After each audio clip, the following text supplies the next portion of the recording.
अस्सलाम वालेकुम नाज़रीन, मैं हूं नाज सहतो और आप देख रहे हैं मेरा यूट्यूब चैनल नैरेटिव विथ नाज सहतो। नाज़रीन, पाकिस्तान में पॉलिटिक्स इस वक्त जो हो रही है उसके हवाले से अगर हम बात करें तो कई लोग वज़ीर आज़म इमरान खान के सऊदी अरब के दौरे और वहाँ रोज़ा रसूल की ज़ियारत के हवाले से भी बहस कर रहे हैं, गुफ्तगू कर रहे हैं, सआदत है और इस हवाले से। और ख़ुद अफ़गानिस्तान में जो एक बम धमाका हुआ है, बड़ा दर्दनाक वाक़ा हुआ है, उस पर लोग बात कर रहे हैं। और ये भी हो रहा है कि मियाँ शहबाज शरीफ साहब को मुल्क से बाहर जाने की अदालत ने इजाज़त दी, सरकार ने उसको रोक लिया और उसके बाद अब सरकारी वज़रा कह रहे हैं कि हम उनको जाने नहीं देंगे और अपील करेंगे उस फैसले के ख़िलाफ़ और उनको जाने नहीं देंगे। लेकिन कई लोग इस पे अब तो बैटिंग भी शुरू हो गई है कि क्या मियाँ शहबाज शरीफ मुल्क से बाहर जा सकेंगे या नहीं सकेंगे। लोगों की दिलचस्पी है, लोगों के मसाइल हैं। और फिर इन्हें 249 पे जो रिकाउंटिंग में पीपल्स पार्टी पहले से ज़्यादा वोट लेके आई है, तो फिर उस पर भी बात हो रही है। पीपल्स पार्टी के बिलावल भुट्टो जरदारी ने मुबारकबाद भी दी है अपने कारकुनों को और कादिर मंदूखेल को, और उन्होंने कहा है कि पीपल्स पार्टी इस तरीके से आगे बढ़ती रहती है, ये एक बहुत बड़ी विक्ट्री है। और वो जो अपोजिशन है, ख़ासतौर पर नवाज़ लीग और दूसरे, उस पर तंज भी कर रहे हैं, तीर भी चला रहे हैं। लेकिन आप अगर सोशल मीडिया और मेन स्ट्रीम मीडिया को भी देख रहे हैं तो एक बहुत बड़ा इशू जो सिंध में और ख़ास तौर पर पूरे पाकिस्तान पे नज़र आ रहा है, वो बहरिया टाउन का जो मकामी देहाती हैं कराची के आसपास में, गडाब के आसपास में, जामशोरो ज़िले के आसपास में, उनके साथ जो रवैया है, जो वहाँ उनके घर बुलडोज़ करने की कोशिश कर रहे हैं, उनके ज़मीनों पे कब्ज़ा कर रहे हैं, तो उस पर बहुत बड़ा एहतजाज चल रहा है। और आज हम इतवार को बात कर रहे हैं तो इतवार को सोशल मीडिया पे, ट्विटर पे सबसे बड़ा ट्रेंड ये है, गो मलक रियाज टेररिस्ट गो, बहरिया टाउन के हवाले से ये बहुत बड़ा ट्रेंड चल रहा है।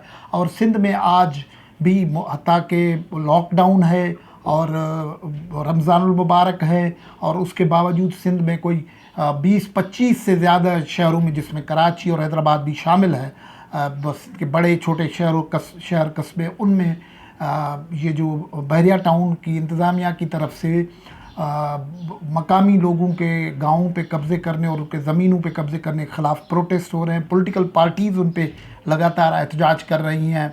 और ये पहली मर्तबा एक ऐसा तूफ़ान भी खड़ा हो रहा है सियासी तौर पर, जो पॉलिटिशियंस को मूव कर रहा है। ये 13 साल से ये इनकी कार्रवाइयाँ चल रही थी, लेकिन अब उस पे जाके लोगों के आवाज़ को सुना गया है। गो कि जो लोग बता रहे हैं, जो भी वो है कि सुप्रीम कोर्ट तक के आर्डर मौजूद हैं, लेकिन ये जो बहरिया टाउन इंतज़ामिया है वो उन अहकामात पे अमल दरामद नहीं कर रही है। लोगों के स्टे ऑर्डर आए हुए हैं, लेकिन ज़मीन उनको जो मिली हुई है उससे ज़्यादा, कई गुना ज़्यादा ज़मीन को मुबैना तौर पर उन्होंने कब्ज़े में ले लिया है। उस वजह से एक एहतजाज भी चल रहा है। और अब सूरत हाल कई दिनों से ये थी कि वहाँ टैंकर, बुलडोज़र, ट्रैक्टर भी आ रहे थे और फायरिंग करने के लिए लोग भी ला रहे थे। एक FIR हुई है, जानशेर जोखियो नामी एक मकामी देहाती को गोली लगा के ज़ख्मी किया गया था। उस सिलसिले में 3 मेजर आमिर आबिद जाहिद जो हैं रिटायर्ड आर्मी पर्सनल्स हैं, उनके ख़िलाफ़ FIR हुई है। कुछ अभी गिरफ्तारियाँ भी हुई हैं, एक मुख्तियार कार, एक पटवारी और पुलिस के 2 एहलकारों को मुअत्तल भी किया गया है। लेकिन लोग कहते हैं कि ये असल चेहरे नहीं हैं, असल चेहरे तो वो हैं जो पॉलिटिकली इनको बैक करते हैं। उस सिलसिले में आसिफ अली जरदारी पर भी तनकीद हो रही है कि वो खामोश क्यों है। हालांकि बिलावल भुट्टो जरदारी ने गुज़श्ता प्रेस कॉन्फ्रेंस में सहाफ़ियों के सवाल में के जवाब में कहा था कि किसी से नाइंसाफ़ी नहीं होने देंगे। और ये जो वाक़या हुआ, लोगों पर फायरिंग का वाक़या, उसके बाद नासिर शाह जो सूबाई वज़ीर हैं, वो रात के वक्त में लोगों की अयादत करने के बहाने उस गांव में आए थे, लेकिन लोग उस चीज़ को नहीं मान रहे हैं। अब फिर ये मामला पॉलिटिकल इंटरेस्ट का भी बन रहा है। हलीम आदिल शेख जो PTI के रहनुमा हैं और अपोजिशन लीडर हैं, वो आज उन गाँव में जाके पहुँचे और वहाँ कुछ लोगों को उन्होंने खड़ा किया और प्रेस कॉन्फ्रेंस की। उस प्रेस कॉन्फ्रेंस में लोगों ने बहरहाल पीपल्स पार्टी को आड़े हाथे लिया और उन्होंने कहा कि ये पुलिस और रेवेन्यू के लोग उनके साथ मिले हुए हैं और हमारे गांव हमसे छीन रहे हैं, हम नहीं देंगे। फैज़ मोहम्मद बलोच जो एक मकामी आदमी था, उसको गिरफ़्तार किया गया था, मुबैना तौर पर पुलिस तहवील में लाया गया था और उससे कहा गया था ज़मीन लिख के दें। मलक रियाज के कहने पे तो उसने कहा था कि ज़मीन माँ है, हम माँ नहीं देंगे। उसका बेटा मुराद बलोच है, मुराद गबोल है, वो भी उसी ज़बान में बात कर रहा है, वो देना नहीं चाह रहे हैं। बुनियादी तौर पर ये जो अगर प्रोजेक्ट चला रहे थे तो इन बुनियादी तौर पर मकामी आबादी के कंसर्न्स ख़त्म कर किए बग़ैर कैसे आपके जो है वो कोई प्रोजेक्ट चला सकते हैं। ये गालिबन मलक रियाज को पता था कि उसके हाथ में ताकतवर इदारे उसके हाथ में है, वकील वो कर लेते हैं, इंसाफ का ख़रीदारी का निज़ाम वो कर लेते हैं, मकामी बासर लोगों को वो ख़रीद कर लेते हैं। उस पर ये आए हुए थे और वो एक अब बड़ी जो है रिजल्टमेंट भी चल रही है। एक दिलचस्प सूरत हाल में आपको बताता हूँ कि प्रेस ये जो मीडिया में सोशल मीडिया में हुई है वो ये हुई है कि आज हुआ ये है कि मरियम नवाज़ को भी लोगों ने याद किया है और वो उनको कहा है। ये एक मैसेज मैं आपको पढ़ के सुनाता हूँ, ट्विटर पे ये चला है। अली ख्वाजा साहब हैं, उन्होंने लिखा है, डियर मरियम नवाज शरीफ साहबा, Sindh today enters 10th day of their continuous protest against blatant, unjust and illegal occupation by Malak Riaz on poor Sindhi villagers. Your silence is hurting us. Please be the voice of public of Sindh. ये है। और फिर एक और message ये है कि Sindhis will fight for every inch of their land and humiliations at their hands is your fate, Malak Riaz. और फिर एक जो मैसेज आया है कि आप जरदारी के ख़िलाफ़ भी बात क्यों नहीं करते, जो प्रोटेस्ट कर रहे हैं उनमें आसिफ जरदारी के ख़िलाफ़ भी बहुत सारी बातें आ रही हैं कि वो भी इनको पैट्रोनाइज़ कर रहे हैं। और उसमें तो ये जो तस्वीरें हैं जरदारी साहब और मलक रियाज साहब की, उनको डिमोनाइज़ किया गया है, मुख्तलिफ़ तरीके से पेश किया गया है। मुख्तलिफ़ जगहों पे जो प्रोटेस्ट हुए हैं उन प्रोटेस्ट की तस्वीरें रखी गई हैं। और फिर एक फेसबुक पे कैंपेन ये चली है, सिंध के होम मिनिस्टर आपको पता है रहे थे जुल्फ़िकार मिर्ज़ा साहब, उस पे बहुत सारे मामलात हुए। जुल्फ़िकार मिर्ज़ा के सोशल स्टेटस पे जो फेसबुक स्टेटस है उसमें बहुत सारी चीज़ें आई हैं, वो बड़ी इम्पोर्टेंट चीज़ें। जुल्फ़िकार मिर्ज़ा वो कहते हैं कि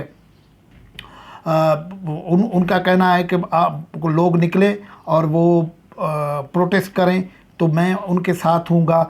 लोग उस सिलसिले में और बहुत सारी बातें, उनसे सवालात भी पूछे। मिसाल के तौर पर मैं आपको पढ़ के सुनाता हूँ कि जो जुल्फ़िकार मिर्ज़ा के स्टेटस पे चीज़ें आई हुई हैं वो भी बड़ी इम्पोर्टेंट चीज़ें हैं। 50,000 सिंधी मुड़सी करे बिलावलाउस अॻियां धरणू हणी वेही रहो त ॾिसो त कीअं थो बहरिया जो कमु बंदि थिए, बाक़ी सोशल मीडिया ते ठल्ला फायर करण सां अव्हां खे कुझु न वरंदो।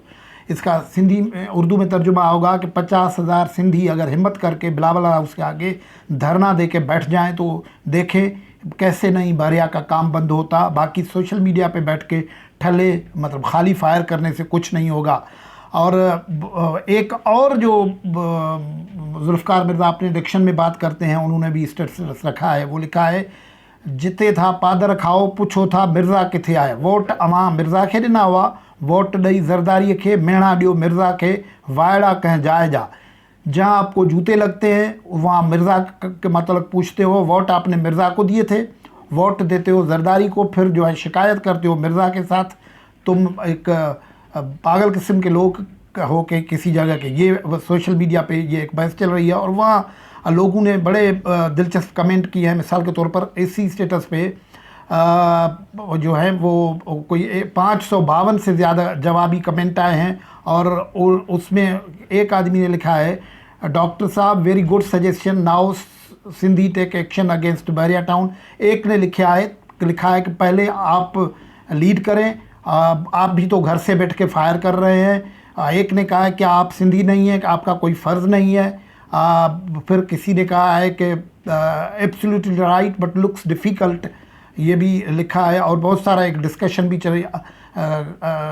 किया है। तो ये जो एक मामला चल रहा है वो एक पाकिस्तान भर का इशू है कि पाकिस्तान के लोगों को समझना चाहिए कि एक ज़मीन का मामला है, लोग वहाँ डेवलपमेंट स्कीम कोई प्राइवेट बिल्डर बनाना चाहता है।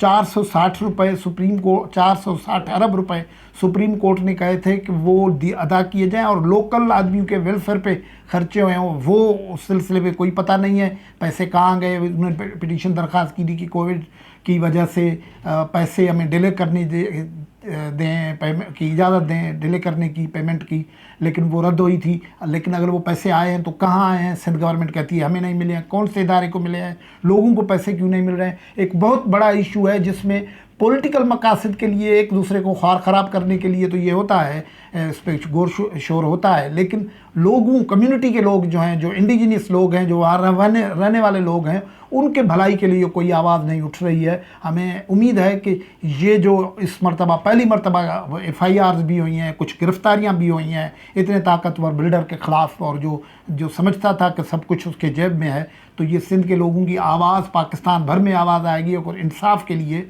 उनकी एक कामयाबी में कन्वर्ट हो जाएगी। गुजारिश ये है कि गुफ्तगू से इजाज़त। अल्लाह हाफ़िज़।